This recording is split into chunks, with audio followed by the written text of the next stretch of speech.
Hi guys, welcome to this week's episode of Zygote at Home, our video series featuring Zygote's instructors, member artists, staff, and friends. And this week, it's just me, and I'm going to show you a really fun printmaking craft that you can try at home. This week, I am going to show you how to use stencils to decorate a plain old fabric mask, like this. So let's go through what you need to get started. For this week's project, you need some plain old fabric masks. These are white cotton double ply masks. I ordered a big box of these on the internet. They weren't too expensive, and I'm going to decorate them and then donate them to the Black Lives Matter Cleveland organization so that protesters can wear them when they're out and about. So you need these masks, that's to start. And then you need fabric paint. This is just some regular old fabric paint, craft paint that I got at the craft store. I'm gonna use this lid as a palette. And then you need a sponge or a little sponge on a stick like this, or maybe a stenciling brush. That's what this is.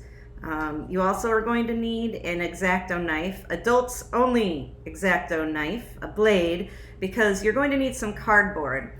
You're going to cut out a piece of cardboard just like this that will go behind your mask to stretch it out so that we can stencil onto the mask easily. As far as stencils go, this is one that I bought just at Michael's craft store. It's just letters. It's plastic, they're reusable, easy to clean, pretty easy to work with. You're also going to need some masking tape, some scissors, and a ruler. And that's what you need to get started. The first thing that I did was cut out a piece of cardboard, this is kind of thick cardboard, to the shape of the mask. You want to be able to fit the mask over this piece of cardboard so that it's stretched tightly and taut. Because you don't want to have wrinkles when you're trying to stencil onto something. So this keeps the surface totally flat so we can stencil on top. And then the next thing that you have to do is, using some masking tape, is take our letters and then you want to line them up as best you can to form your first word. So here we have black, and then I'm going to take some more masking tape and put a line here where I want it to be. Excuse me.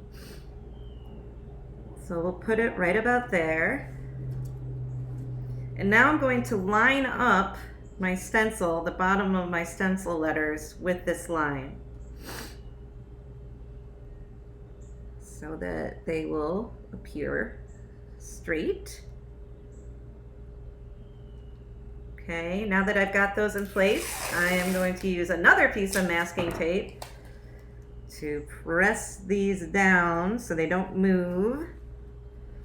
There, and then another piece on top to hold them all down.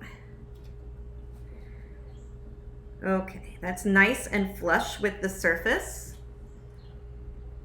You can see we are ready to get out our fabric paint and stencil. Okay, I have my fabric paint in my little lid here ready to go. I have my stencil all taped down securely, and now I'm going to use my brush, this is a stencil brush, to simply go like this over my stencil.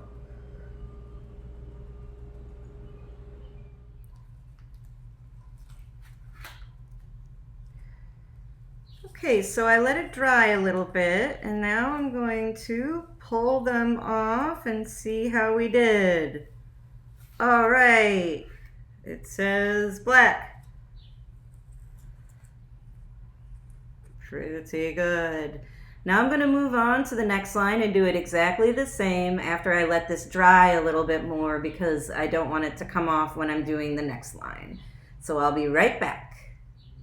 Now I have my second row of letters all lined up, lives, as you can see. I have them all set up, ready to go. And I find actually the last time I did that the sponge works best. And just make sure you don't use too much paint.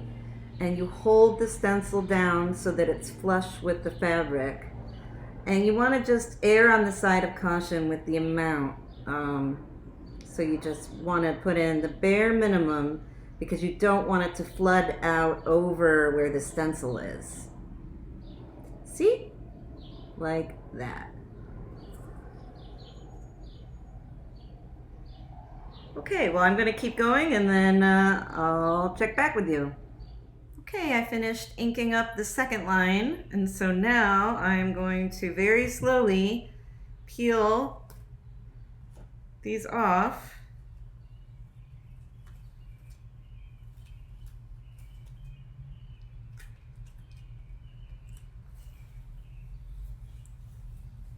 There we go. Now for the third line. Okay, so I'm going to have to do the last word in two parts because I only have one T. So first I'll do M-A-T, and then I'll do T-E-R, and then I'll be back and we'll do the big reveal. Okay, I finished the second half of matter, and now I've let it dry just a little bit, and I'm gonna peel it off very slowly.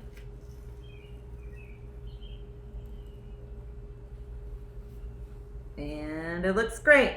One of the things that I like about stencils is how imperfect it is. As you can see, it's a little bit imperfect, but it's a quick way to do letters, and I have about 20 more of these to make, so I better get to it. But as you can see, it's all done. Thank you so much for joining us for this week's episode of Zygote at Home. We'll be back next week with more fun printmaking crafts you can do at home. And if you would like to make your own donation to Black Lives Matter Cleveland, there's a link below in the description to make your contribution directly to them. In the meantime, I have a lot of masks to make, so I better get to work. Bye.